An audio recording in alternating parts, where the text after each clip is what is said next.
안녕하십니까. 사회복지사 1급을 담당하는 고병갑입니다. 이번 시간에는 2017년도에 있었던 제15회 사회복지사 1급 국가자격시험의 3교시 3영역 사회복지 법제론에 대한 해설을 진행을 할 겁니다.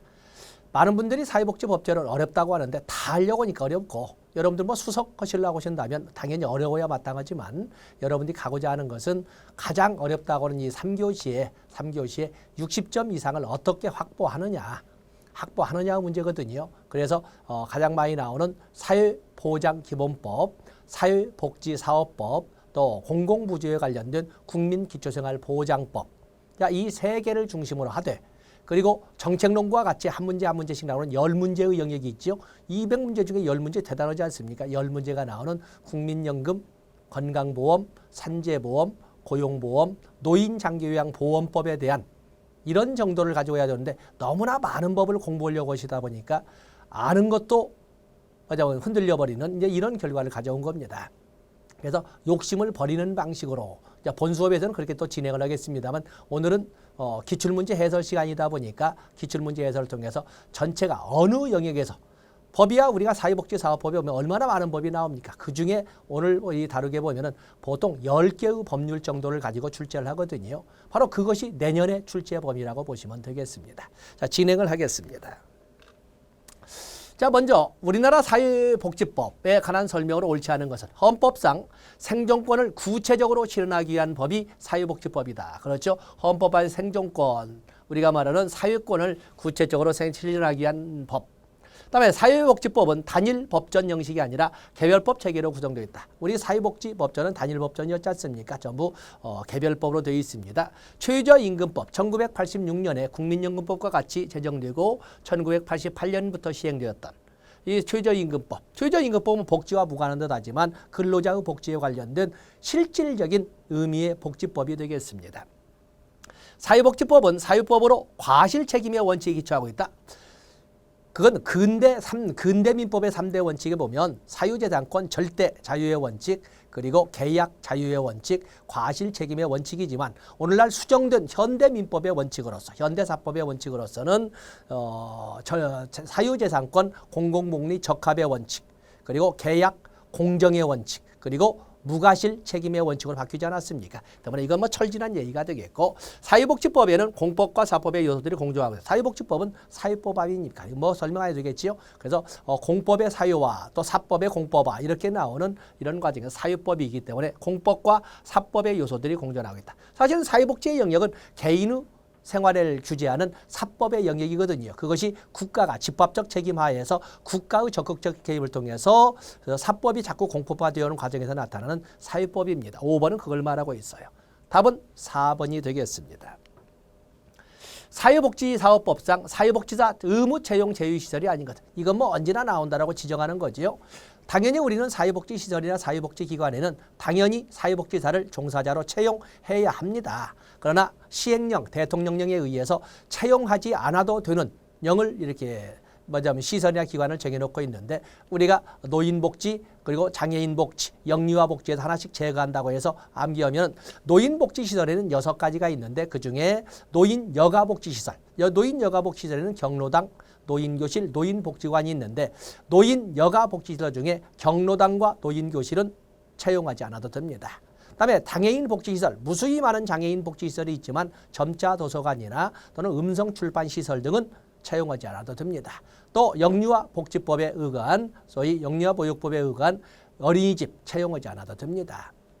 또 정신장애인 사회복지시설이나 정신요양시설 역시 두지 않아도 되고, 성매매 피해자 지원시설 및 성매매 상담소 또는 성폭력 피해 상담소 역시 두지 않아도 됩니다. 그래서 오히려 당연히 사회복지사는 종사자로 채용해야 되지만 두지 않아도 되는 그 영역 6개로 나와 있습니다만 그걸 보셔야 됩니다. 어린이집 당연히 두지 않아도 되고, 노인복지관은 노인여가복지시설이면 둬야 되고, 경로당, 노인교실만 두지 않아도 됩니다. 나머지는 좋습니다. 답은 2번 함정을 봐가지고 해서 자주 왔던 분들은 틀리지 않겠습니다만, 노인복지법에 따른 노인여가복지시설 중 경로당과 노인교실은 두지 않아도 됩니다. 그러나 노인복지관은 채용해야 된다. 답은 2번이 되겠어요. 기초연금법에 대한 설명을 옳지 않은 것은 기초연금법은 2007년에 제정되어서 2008년에 시행된 기초노령연금법을 폐지하고 2014년도에 제정되어서 시행된 것이 기초연금법이 되겠어요. 자, 1번에 보시면 기초연금은 65세 이상인 사람으로서 소득인정액이 선정기준액 이하인 사람에게 지급한다. 그래서 소득인정액이 보건복지부 장관이 고시하는 선정기준액 이하인 사람으로 하되 그 선정기준액은 65세 이상 노인 중 70%에 달하도록 정하도록 되어 있습니다. 기초연금 수급 희망자는 특별자치시장, 특별자치도지사, 시장군수구청장에 지급을 신청할 수 있습니다. 이거 2번 가볍게 보지 마시고 시도지사를 말하는 거 아닙니다. 시도지사라는 것은 특별시장, 광역시장을 포함한 그리고 시도지사를 말하는데 여기는 그게 아니라 기초자치단체장과 특별자치시장, 특별자치도지사만 포함되어 있습니다. 시도지사 아닙니다. 그래서 기초자치단체장과 특별자치시장과 특별자치도지사라고 보셔야 됩니다. 부부가 모두 기초연금 수급권자인 경우에는 기초연금을 전액을 지급하는 것이 아니라 20%씩을 감액해서 각각 80%씩만 지급하는데 여기는 30%에 되는 금액을 감액한다고 되어 있습니다. 답은 3번이겠네요. 100분의 20을 감액해서 지급한다. 수급권자가 국외로 이직한 경우 수급권이 상실된다. 그렇죠? 이 기초연금 수급권자가 사망한 경우, 국외 이주한 경우, 그리고 국적을 상실한 경우 등에는 바로 자격을 상실하게 됩니다. 시장은 수급자가 법령에 따라 사망한 것으로 추정되는 경우 그 사유가 발생한 날이 속하는 달의 다음 달부터 자 여기도 역시 우리가 그 사유가 발생한 날이 속하는 달의 다음 달로부터 소멸한 날이 속하는 달까지 기초연금 지급을 정지한다. 자, 이 사망한 경우 정지한다 이렇게 되어 있습니다. 5번은 법령 내용은 맞습니다만 어쨌든 조심하시고 이건 워낙 적나라하니 100분의 30이 아니라 100분의 20이라는 것을 여러분들이 직시하셔야 되겠습니다. 그다음에 54번에 보시면 국민기초생활보장법에 따른 의료급여 수급자로서 의료급여법상 일종 수급권자가 아닌 것은 자, 의료급여법. 의료급여법은 1977년에 의료보호법으로 제정되었다가 2001년에 의료급여법으로 바뀌게 되는 건데 의료급여법의 상에는 수급권자를 일종 수급권자와 이종 수급권자로 이렇게 나누고 있습니다. 그중에 일종 수급권자 18세 미만인 자, 65세 이상인 자. 자, 이런. 근데 여기는 살짝 함정. 왜냐하면 3교시는 지칠 대로 지쳤고 지칠 때 날마다 문제풀이를 하는 젊은 애들도 지치는데 만약에 직장생활을 한다거나 아니면 오랜만에 공부를 해서 하시는 분들은 시험 문제를 200문제 푼다는 것은 이건 대단한 투지해야 됩니다. 그렇기 때문에 이미 체력은 떨어질 대로 떨어졌고 점심은 먹었고 시간은 또 오후고 그러기 때문에 멍한 상태에서 시험을 보거든요. 그러니까 아무것도 생각이 나지 않는 거예요. 여기는 그런 거. 그래서 3교시에는 착시가 많아요. 3교시 마지막 과목인 법제로는 착시가 더 많습니다. 18세 미만인 자. 우리가 아동복지법의 아동은 18세 미만인 자를 말하지 않습니까? 18세는 아동을 벗어난 거예요. 65세 이상인 자. 그 때문에 65세 이상이기 때문에 65세는 포함되지요. 너무 좀 조잡합니다만 이렇게 썼습니다. 장애인 고용촉진법. 또는 장애인 어떤 본 법률 명령이 장애인 고용촉진 및 직업재활법. 보통 우리는 가장 장애인 고용촉진법이라고 하는 그에 따른 중증장애인. 임신 중에 있는 자, 병역법에 따른 병역 의무의 이행 중인 자. 이건 아주 문제를 1, 2번은 조잡스럽게 냈지만 3, 4, 5번으로 가면 갈수록 아주 틈새를 잘 낸 문제라고 할 수가 있습니다. 그래서 의료급여법의 수급권자는 일종 수급권자와 이종 수급권자로 나누는데 일종 수급권자는 18세 미만인 자, 65세 이상인 자. 그런데 임신 중인 자도 일종 수급권자, 병역 이행 중인 자도 일종 수급권자. 중증장애는 당연히 들어가지만 바로 이런 아주 54번은 조잡한 듯하면서 아주 고급스러운 문제로 이렇게 위치를 가지고 있습니다. 답은 1번이 되겠어요. 다음에 2000년대 제정된 사회복지법이 아닌 것은 이건 뭐야? 2000년대에 제정된 사회복지법이 아닌 것은 이렇게 되어 있는데 자 여기는 인쇄상 오류가 되어서 여기는 여러분이 제외하시고 그냥 단지 이것만 가지고 이제 문제를 보겠습니다. 이것만 가지고. 자 여기는 놔두시고 이 아래 여기는 인쇄상 오류가 된 것 같으니까 여기 이제 보지 마시고 여러분 교재해 보십시오. 영유아 보육법. 이것은 1991년에 영유아 보육법. 그리고 청소년 기본법이 1991년에 제정됩니다. 긴급복지지원법 2005년에 긴급복지지원법 저출산 고령사회 기본법이 만들어집니다. 노인장기요양보험법 2007년에 제정돼서 2008년에 시행되는데 2007년에 노인장기요양보험법, 지금은 없었지만 기초노령연금법, 또 장애인차별금지법, 한부모 가족 지원법 이런 거 전부 2007년도에 만들어졌고, 장애인연금법은 2010년에 만든 2010년에 장애인연금법, 다문화 가족 지원법 2008년에 만들어진 것 같군요. 장애인 가족 지원법. 자, 여기는 2000년대 그러기 때문에 답은 1번이 되지 않겠습니까? 자, 위에는 봐주시고, 그다음에 56번에 보시면, 거기 56번에 보시면 사회복지사업법상 사회복지 서비스 실시에 관한 설명으로 옳지 않은 것은. 자, 사회복지 서비스 뭐 언제나 다 다루는 문제가 됐지만 복지 담당 공무원은 복지 대상자 동의를 받아 서비스 제공을 직권으로 신청할 수 있다. 그렇죠? 국민기초생활보장법, 사회복지사업법 모두 신청, 직권, 병행주의. 신청, 직권, 병행을 원칙으로 하죠. 다시 말해도 브레드 쇼의 욕구 분류로 본다면 표현된 욕구로 전환을 원칙으로 하되, 그 표현된 욕구로 전환을 하고 싶어도 하지 못하는 사람이 있다면 사회복지 전담 공무원이 직권으로, 물론 동의를 전제로 하지만 직권으로 신청을 대리할 수 있다. 우리가 사회보장기본법에 나와 있는 겁니다. 복지 담당 공무원은 보호 대상자 및 그 부양 의무자의 소득, 재산, 근로능력, 취업 상태를 조사할 수 있다. 그렇죠. 분명히 탈세하는 사람도 있습니다. 시장군수구청장은 서비스 제공의 실시 여부와 그 유형을 결정했을 때 이를 서면이나 전자문서로 알려야, 당연히 그건 당연하지, 알릴 의무가 있습니다. 서비스는 현물 또는 서비스 이용권으로 제공된다. 사회복지사업법, 여러분은 사회보험, 또 그런가 하면 공공부지의 국민기초생활보장, 자, 급여를 뭘로 제공한다. 국민연금은 당연히 현금급여로 제공하고, 건강보험은 다양한 현금급여, 현물급여, 바우처 등으로 다양하게 제공하고 하는 것처럼 사회복지사업법에도 당연히 사회복지 서비스 제공은 현물급여를 원칙으로 합니다. 이걸 원칙으로 합니다. 이걸 원칙으로 하되 국가나 지방자치단체 의무자로 하여금 서비스를 제공하게 할 때에는 바우처로 제공하게 할 수도 있다. 이렇게 제가 문제를 지게 국가나 지방자치단체 의무자로 하여금 사회복지 서비스를 제공하는 경우에는 바우처를 이용하게 할 수 있다. 그러나 국가나 지방자치단체가 서비스를 제공할 때는 반드시 현물급여로 해야 됩니다. 자, 이런 것도 법률로 봐야 됩니다. 그다음에 5번에 보건복지부 장관은 보호대상자와 그 부양 의무자의 정보를 5년을 초과하여 보유할 수 없다. 이것도 역시 4번만큼이나 5번도 함정이라고 그랬어요. 4번에는 뭐가 함정이었어요?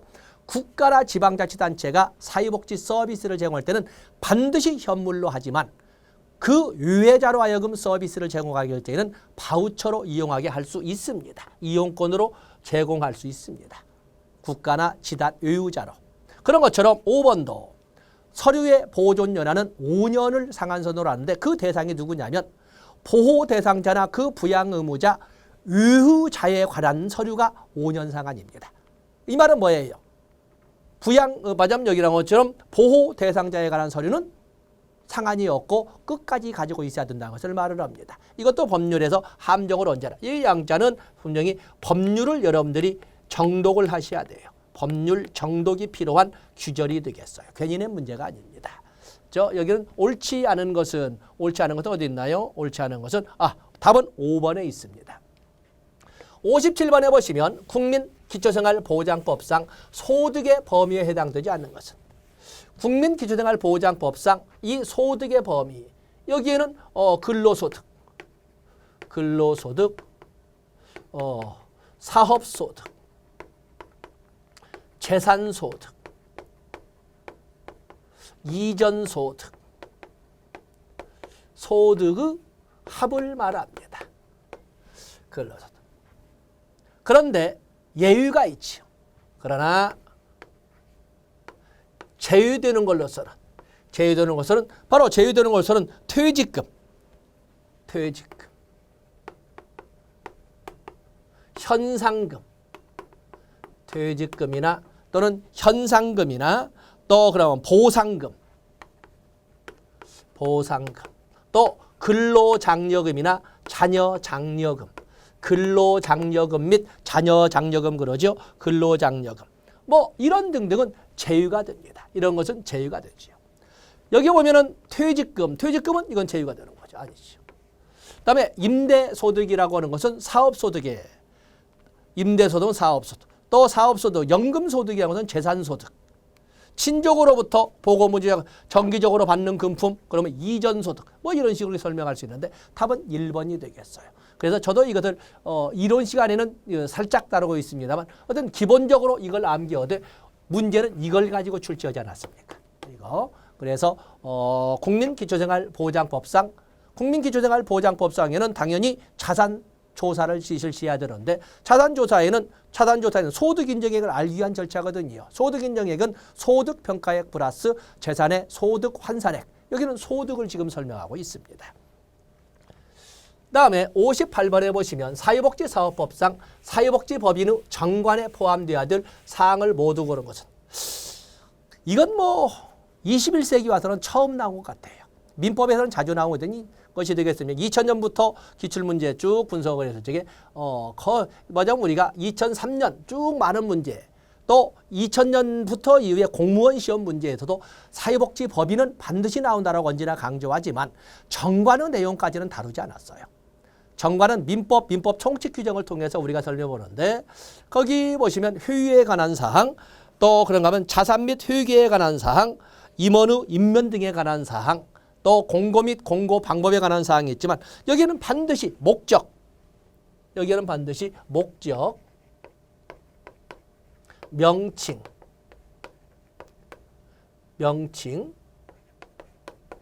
주된 사무소 소재지. 왜냐하면 주된 사무소 소재지에서 설립 등기를 해야 되는 거거든요. 그래서 주된 사무소 소재지. 또 그러면 사업의 종류.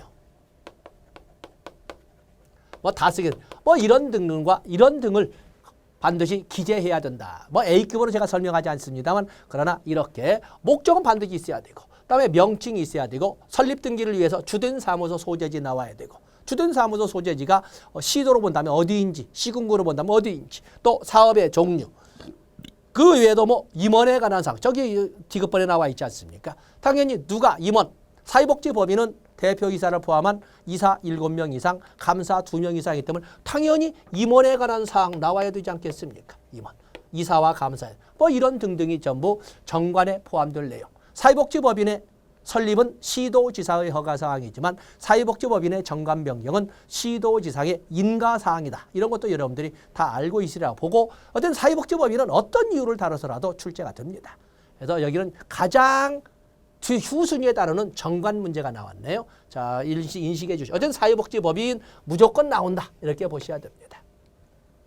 그다음에 59번에 보시면 사회복지사업법상 사회복지위원회 등에 관한 설명으로 옳지 않은 것은 지금은 아직도 사회복지사업법에는 사회복지 시도의 시도 단위의 지역사회 복지계획을 수립할 적에는 사회복지위원회의 심의를 거치도록 되어 있는데 그것이 2014년도에 만들어진 사회보장급여법 규정에 의해서 사회복지위원회가 시도 사회보장위원회로 이름을 같이 바뀌었고 혼용을 하고 있습니다. 사회복지위원회는 시도에 둔다. 특별시, 광역시, 도, 특별자치, 도에 둔다. 어쨌든 여기 사회복지위원회는 시도에 둡니다. 사회복지 업무 또는 보건, 의료를 담당하는 공무원은 지역사회복지협의체 위원이 될 수 없다. 지역사회 복지계획을 또는 지역사회 보장계획을 수립할 때는 반드시 심의 절차를 거쳐야 되는데 시도 단위는 시도 사회보장위원회 또는 여기 나오죠 사회복지위원회의 심의를 거치지만 시군구 단위는 지역사회 복지협의체 또는 지역사회 보장협의체의 심의를 거쳐야 됩니다. 중요한 것은 그 시도 사회보장위원회나 시군구에 있는 지역사회 보장협의체 구성원은 누구냐 이럴 때 여러 가지가 나오지만 공무원의 주의입니다. 시도 사회보장위원회, 지금 여기 나오는 사회복지위원회는 공무원을 위원으로 하지 않습니다. 그러나 시군구 단위의 지역사회복지협의체, 지역사회보장협의체에는 공무원, 사회복지 업무나 보건의료를 담당하는 공무원이 위원이 될 수 있습니다. 위원이 될 수 있습니다. 그래서 시도 단위는 없지만 시군구 단위에는 위원이 될 수 있습니다. 이게 틀린 거죠. 지역사회복지협의체는 지역사회 보장계획을 심의하거나 건의한다. 지역복지위원회 또는 시도사회보장위원회, 사회복지위원회 또는 시도사회보장위원회 임기는 2년으로 한다. 또 읍면동 복지위원, 시장군수구청장은 복지사무를 효율적으로 운영하기 위하여 읍면동 단위로 3년 임기의 명예직으로 복지위원을 위촉할 수 있습니다. 자, 복지위원은 읍면동 단위입니다. 그러나 또 아동복지법에 보면 아동위원도 있죠. 아동위원은 시군구 단위로 둔다는 것을 알아주셔야 됩니다. 복지위원은 3년 임기의 명예직, 읍면동 단위지만 아동위원은 3년 임기의 명예직으로 시군구 단위에 둔다는 것을 알아주셔야 됩니다. 다음에 60번에 보시면 사회복지와 관련된 헌법의 내용으로 옳은 것은 사회복지에 관련된 헌법 전문에는 사회복지에 관련된 내용이 없다. 우리의 헌법의 기본 원리는 국민주권이니 또는 자유민주주의니 법치주의니 국제평화주의니 또는 통일이니 또 사회주의니 사회국가니 또 복지국가니 이런 원리가 문화국가니 이런 헌법의 기본 원리가 있습니다. 헌법 전문에 사회복지에 관련된 내용 정치, 경제, 사회, 문화의 모든 영역에서 각인의 기회를 준등해야 하고 이런 규정이 나와 있거든요. 있습니다. 틀린 거지요. 틀린 겁니다. 환경권의 내용과 행사에 대해서는 헌법에 나와 있습니다. 이건 헌법에 나와 있지요. 헌법. 환경보존의 권리와 의무가 있습니다. 모든 국민은 능력에 따라 균등하게 교육을 받을 권리를 가진다. 헌법 제31조 1항에 교육의 권리이자 이렇게 해서 교육권이 나와 있고 여자의 근로는 특별한 보호를 받으며 고용, 임금, 근로조건. 자, 이것도 헌법 규정이 되겠어요. 자, 옳은 것을 고르니까 답은 디귿번, 니을번, 답은 3번이 되겠어요. 다음에 61번으로 보시면 장애인 복지법상 장애인 등록에 관한 설명으로 옳은 것은 장애인 복지법. 여러분 알다시피 장애인 복지법은 1981년에 아동복지법, 노인복지법과 더불어 심신장애자 복지법으로 제정되었다가 나중에 이름을 바꾼 거거든요. 그렇기 때문에 1981년에 제정이 됐던 법입니다. 장애인 등록을 할 수 있는 자는 장애인 본인이 하나인다? 틀린 거죠. 장애인 본인과 또 그런가 하면은 법정 대리인 또는 대통령령으로 정하는 보호자 등이 할 수 있습니다. 장애인이 그야말로 심신상의 장애가 심해서 거동을 할 수 없을 경우에는 누군가는 다른 사람이 해야지 본인의 하나인다. 이게 말이 되겠습니까? 틀린 거고.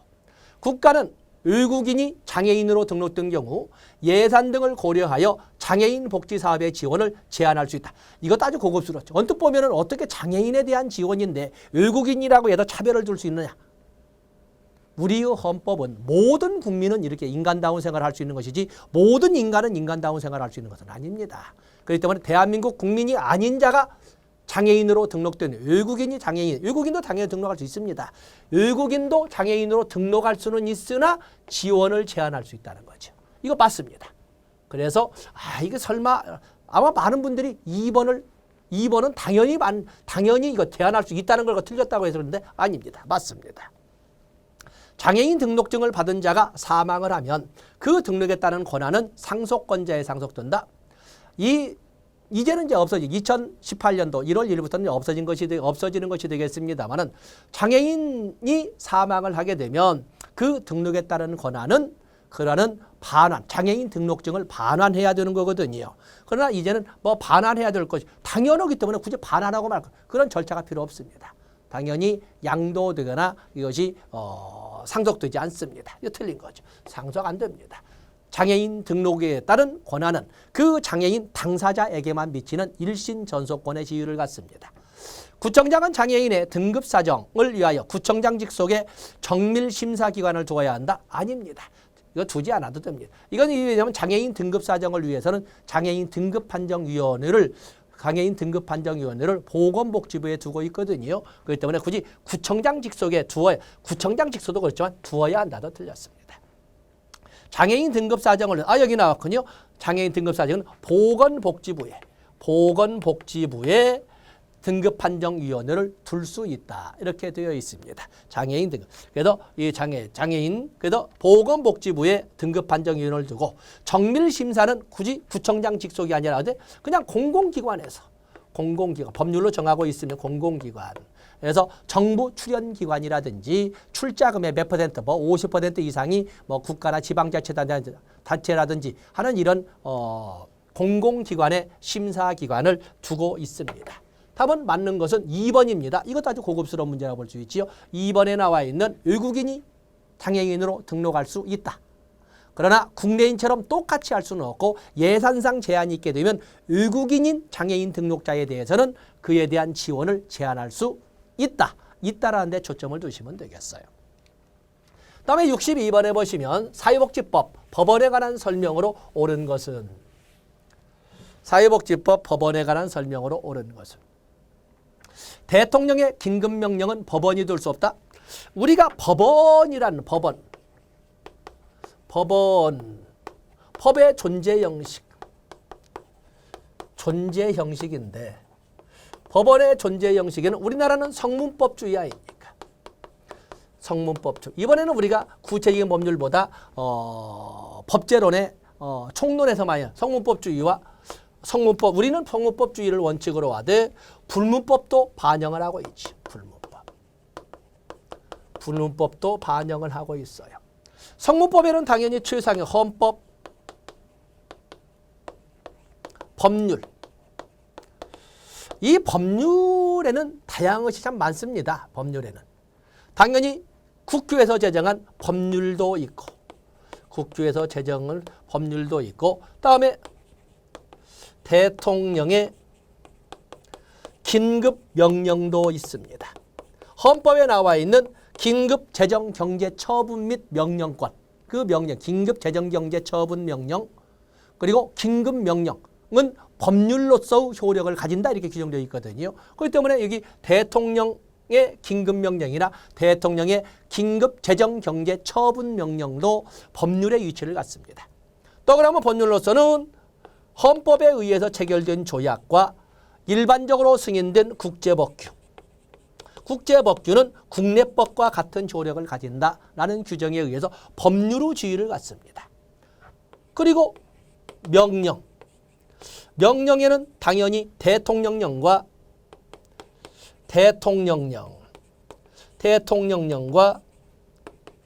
총리령과 부령이 있지 않습니까?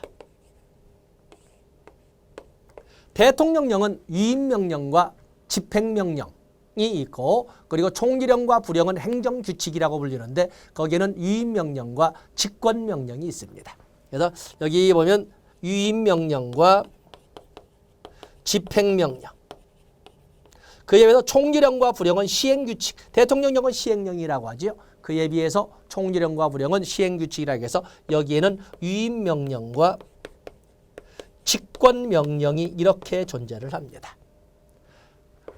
그다음에 자치법규, 조례와 규칙이 나와 있죠. 이런 등등은 우리가 성문법으로 존재하는 법원이라고 합니다. 그에 비해서 여기에는 당연히 판례법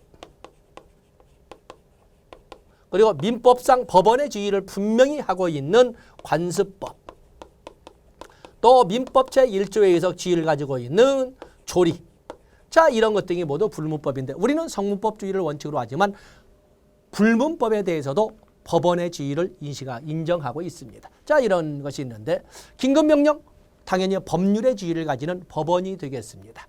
틀린 거지요. 국무총리는 사회복지에 관하여 총리령을 직권으로 제정할 수 있다. 사회복지에 대한 거기에 보면은 당연히 위임명령과 직권명령이 있지 않습니까? 법률 위임에 의한 조례는 법률과 동등한 이건 뭐 여러분들 능멸은 답은 뭐 3번이 되겠네. 법령의 범위를 벗어난 조례는 법적 구속력 없다. 관습법은 사회복지법의 법원이 들 수 없다. 이거 틀렸군요. 법령에 의해서는 이거는 맞는 거고 동등한 자격 틀린 거고 여기는 없다가 틀린 거고 답은 뭐 4번이 되겠네요. 63번에 보시면 노인복지법상 노인학대에 관한 설명으로 옳지 않은 것은 2017년도 5월 30일자를 계기로 해서 노인학대 예방의 날 6월 15일이 적용이 되지 않습니까? 그래서 보면은 지방자치단체는 노인학대를 예방하기 위하여 긴급전화를 설치해야 된다. 누구든지 노인학대를 알게 된 때에는 수사기관에 신고할 수 있다. 누구든지 정당한 사유 없이 노인학대 현장에 출동한 자에 대하여 현장 조사를 거부하여서는 안 된다. 굳이 배경 지식은 필요 없지요. 부양 의무자인 자녀는 논의를 위하여 지급된 금품을 목적의 용도로는 사용할 수 없다. 답은 4번이네요. 좋습니다. 예상 문제는 노인학대의 범위를 가지고 설명을 했는데 노인학대의 범위는 어떻게 돼요? 신체적, 정신적, 정서적, 성적 폭력. 아동학대에서 정서적 폭력이 있죠. 그리고 가혹행위, 경제적 착취, 그리고 유기 방임. 이런 범위를 예상했더니 그 내용을 구체적으로 설명을 했네요. 그다음에 64번에 보시면 가정폭력 피해, 가정폭력 방지 및 피해자 보호에 관한 가정폭력 방지 및 피해자 보호에 관한 법률상 가정폭력 피해자 보호시설의 종류에 해당되지 않는 것은 아주 착한 문제 나왔군요.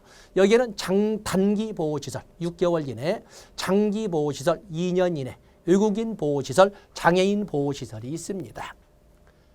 1, 2, 3, 4번이요. 노인보호시설은 관련이 없고 단기 보호시설은 6개월 이내인데 단기 보호시설에 한해서만은 3개월의 범위를 정하여 한 번 더 연장 보호할 수 있다. 이런 것도 여러분들 알아주시면 됩니다. 답은 5번이 되겠어요. 다음에 65번에 보시면 한부모 가족지원법상 지원 대상자인 아동으로 옳은 것은 한부모 가족지원법상의 지원 대상 한부모 가족 부모 생사가 분명하지 아니한 아동 부모가 유기하여 부양을 받을 수 없는 아동 부모가 신체질병으로 장기간 노동능력을 상실한 아동 부모가 가정불화로 가출하여 부모의 부양을 받을 수 없는 아동 어떤 부모 부양을 받을 수 없는 아동은 다 지원 대상자입니다. 부모의 장기보유 부양을 받을 수 없는 아동 다 어떤 부양을 받을 수 없는 아동들은 다 한부모 가족지원법상 지원 대상자입니다. 답은 개수로나 답은 5개 모두가 다 포함이 되겠습니다. 다음에 66번에 보시면 다문화가족지원법상 실태조사 등에 관한 내용이다. 다문화가족지원법이 참 오래만 나왔군요. 다문화가족지원법 2008년도에 만들어졌는데 우리가 가정, 또 여성 또는 청소년에 대한 주무부서는 여성가족부가 되겠습니다. 여성가족부. 여성가족부 장관은 다문화가족의 현황 실태를 파악하고 정책 수립을 활용하기 위하여 몇 년마다 실태조사를 실시한다. 실태조사는 3년마다 합니다. 우리가 흔히 말하는 일반적인 사유조사는 3년에 한 번씩 합니다. 자살자 조사 이런 것은 예외적으로 5년짜리가 있습니다. 5년짜리도 없지 않아 있지만 그런 것도 드물고 실태조사 그러면 3년으로 가시면 됩니다. 3년. 여성가족부와 3년. 여성가족 답은 3번이 되겠습니다. 다음에 67번에 보시면 성폭력 방지 및 피해자 보호 등에 관한 법률상 피해자 보호에 관한 설명으로 옳지 않은 것은 일반 보호시설 입소기간은 1년 이내이나 예외적으로 연장할 수 있다. 성폭력 피해자 보호시설은 일반 보호시설, 장애인 보호시설, 외국인 보호시설, 또 그런가 하면 자립지원 공동생활 또는 자립지원 공동생활시설 등등 6가지가 쭉 있는데 어떤 일반 보호시설에 대한 입소기간은 1년 원칙으로 하되 예외적 연장도 가능하다. 누구든지 피해자를 고용하고 있는 자는 성폭력에 관련하여 피해자를 해고하여서는 아니 된다. 지방자치단체는 성폭력 전담 의료기관의 의료 지원에 필요한 경비 전부를 지원할 수 없다. 이것도 수상하죠. 국가는 피해자에 대하여 법률 상담과 소송 대리 등의 지원을 할 수 있다. 미성년자가 피해자인 경우에는 성폭력 행위자가 아닌 보호자가 입소에 동의하는 때는 그 미성년자는 보호시설에 입소할 수 있다. 당연히 답은 3번 아니겠습니까? 다음에 68번에 보시면 사회보장기본법, 사회보장제도의 운영원칙에 관한 설명으로 옳지 않은 것. 사회보장제도의 운영원칙은 7개로 당연히 암기하고 있으라고 봅니다. 그래서 사회보장기본법, 국가와 지자는 사회보장제도를 운영할 때는 모든 국민에게 적용해야 된다. 보편성의 원칙. 사회보험은 국가와 지자의 책임으로 시행하는 것을 원칙으로 한다.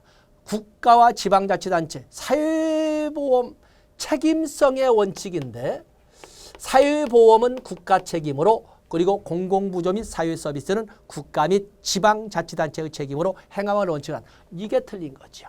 사회보험은 국가의 단독 책임이 되겠어요. 국가와 지방자치단체는 사회보장제도의 정책 결정, 시행 과정에 공익대표자 및 이해관계자 등을 참여시켜 민주적으로 결정하고 시행해야 된다. 민주성의 원칙. 국가와 지단은 사회보장제도를 운영할 때 국민의 다양한 욕지 욕구를 효율적으로 충족시키기 위하여 효율성의 원칙, 연계성과 전문성을 높여야 된다. 국가와 지단은 사회보장제도 급여 수준과 비용 부담의 형평성의 원칙.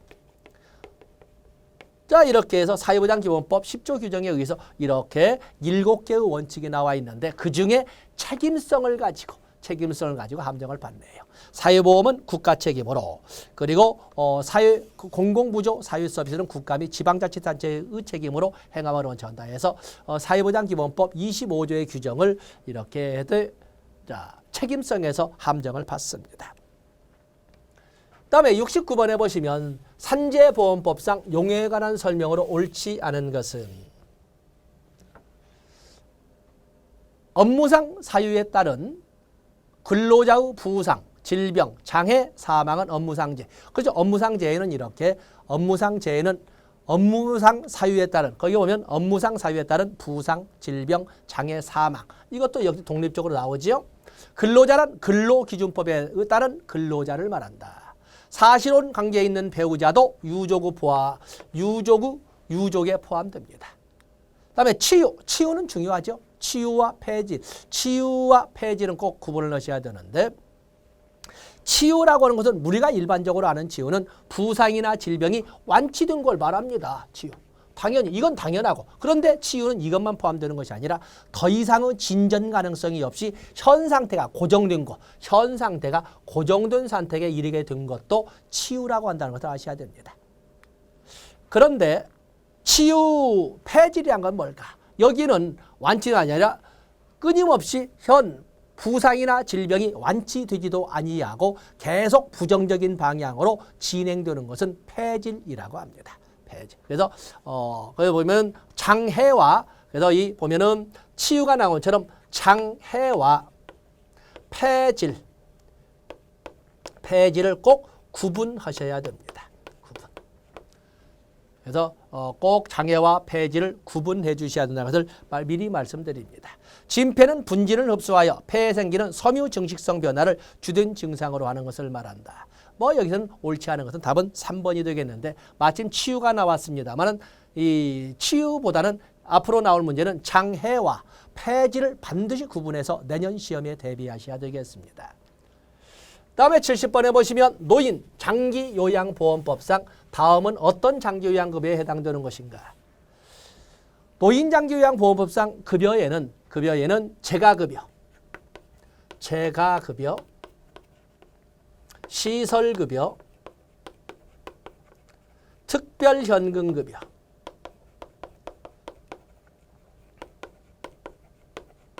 이렇게 세 가지를 원칙으로 하되 기본 원칙에 의해서 재가급여 우선 제공의 원칙을 적용하지 않습니까? 그중에 재가급여는 6가지로서 방문목욕, 방문양호, 방문요양, 그리고 방문간호, 주야간, 보호, 단기보호, 기타 재가급여 이렇게 있습니다. 자, 수급자를 하루 중 일정 시간 동안 보호하는 것은 이것은 주야간 보호라고 합니다. 그에 비해서 수급자를 하루가 아니라 수급자를 하루 중 일정 시간이 아니라 여기 보면은 그것을 법령으로 정한 일정 기간 동안 그러면 단기 보호가 되겠어요. 여기 보면은 단기보호는 일정 기간 동안입니다. 보건복지부령이 정하는 일정 기간 동안. 근데 이 일정 기간 동안이 현재 법령으로서는 월 15일 이내가 되지만 2018년도 여러분들이 시험 보는 이것은 2018년 1월 1일부터 월 9일 이내. 그래서 보건복지부령이 정하는 일정 기간 동안 보호를 하는 것은 단기보호라고 그러는데 여러분이 시험 보는 2018년도 시험에는 9일입니다. 9일. 현재는 15일로 되어 있지만 그래서 월 2회 이상, 월 2회까지 연장할 수 있다면 30일을 다 받을 수 있지만 이제는 여러분이 시험 볼 때는 9일이라는 거다. 단기보호의 법령의 보호기간은 9일로 하되 4회 이내로 하되 4회까지 그러면 94, 36, 36일이 넘어서 한 달이 넘습니다만 이렇게 규정을 하고 있다는 것입니다. 답은 여기서는 주야간 보호가 되겠어요. 다음에 71번에 보시면 사회보장기본법, 사회보장에 관한 국민의 권리에 대한 설명으로 옳지 않은 것은 국가와 지단은 최저보장 수준과 최저임금 등을 고려하여 최저보장 급여의 수준을 결정해야 된다. 당연한 것이고 관계법령에서 따로 정하는 경우 국가와 지단은 사회보장 급여 신청을 대신 할 수 있다. 그렇죠. 그렇기 때문에 바로 이게 뭐예요? 국민기초생활보장에서도 나오고 사회복지사업법에서 나온 것처럼 사회복지 전담 공무원이 동의를 전제로 하여 직권으로 신청할 수 있다가 바로 이 근거에 의해서 나오는 것입니다. 사회보장 수급권은 원칙적으로 사회보장 수급권은 제한하거나 정지할 수 없음을 원칙으로 하지만 관계법령이 정하는 바에 따라 제한할 수 있습니다. 아까 있는 것처럼 우리가 보면은 기초연금, 그럼 기초연금 수급권이 국외로 이주하거나 국적을 상실했다거나 또 그러면 사망했다거나 그렇다면 상실될 수 있는 거거든요. 그다음에 사회보장 수급권은 압류할 수 없고 양도할 수 없고 담보로 제공할 수 없습니다. 일신 전속권이니까. 모든 국민은 사회보장 관계법령이 정하는 바에 따라 사회보장 수급권을 갖는다. 그래서 전 국민은 원칙적으로 전국 보편주의 운영 이념에 의해서 사회보장 수급권을 갖습니다. 답은 4번이 이것이 되겠어요. 이건 서비스 문제로 나왔군요. 그다음에 72번에 보시면 사회보장기본법상 비용 부담에 관한 설명으로 옳은 것은 사회보장에 관련된 비용은 국가, 지방자치단체 또 민간 부문이 조정해서 부담해야 됩니다. 그래서 보면 사회보장제도 목적에 따라 국가, 지단, 민간 부문에 합리적으로 조정돼야 된다. 그래서 여기 보면 국가도 있고 지단도 있고 민간 부문의 합리적 조정입니다. 합리적. 국가만이 공공부조에 드는 비용의 전부나 일부를 부담한다. 이건 여러분들을 능멸하는 문제죠. 공공부조에 관련된 비용은 국가와 지단이 여러분이 아는 것처럼 근거법인 국민기초생활보장법상의 재원은 뭘로 해요? 공공재원인 조세로 하되 조세 중에 국가가 부담하는 것은 지방 재정 자립도를 감안해서 40에서 90%는 국가 책임을 하는 겁니다. 나머지를 가지고 시도와 시군구가 있기 때문에 국가가 이것을 국가만이 공공부조에 든 국가만이 이게 아니에요. 이거 틀린 거죠. 만자가 틀린 거 아니겠습니까? 국가와 지단이 이렇게 나와야 돼. 관계법령에서 정하는 일정 소득 수준 이하 국민에 대한 사회 서비스에 대해서는 국가와 지방자치단체가 비용의 전부나 일부를 부담한다. 그렇죠. 부담 능력이 있는 국민에 대한 사회 서비스에 대해서는 관계 법령이 정하는 바에 따라 지방자치단체, 국가나 지방자치단체가 그 비용의 일부를 국가나 그렇죠. 지방자치단체도 국가나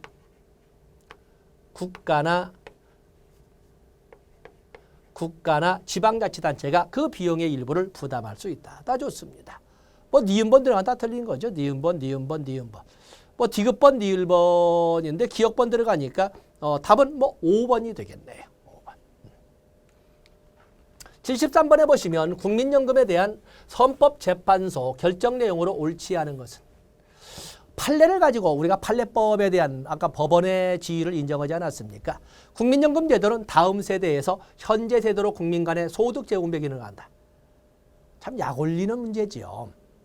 우리가 보면 소득 이전이나 소득 재분배라고 하는 것은 당연히 단기간 재분배, 장기간 재분배 또 그런가 하면 또 수직적 재분배, 수평적 재분배 이런 것도 있지만 세대 내 재분배, 세대 간 재분배 국민연금이 보니까 세대 간 재분배의 의미도 있다라고 하는데 이렇게 현재 세대에서 미래 세대로 가야 되겠지요. 완전히 3교시 3영역 마지막 혼신의 마지막 있는 힘까지 끌어당기는 그때 착시의 문제를 내서 아주 비도덕적인 문제예요. 국민연금 보험료는 조세로 볼 수 없다. 그렇죠. 국민연금 보험료는 사회보험료로 공공재원에는 조세가 있고 사회보장성 조세가 있고 조세 비용이 있지 않습니까? 이건 조세로 보자가 뭐예요? 조세가 받는 것이고 뭘로 봐?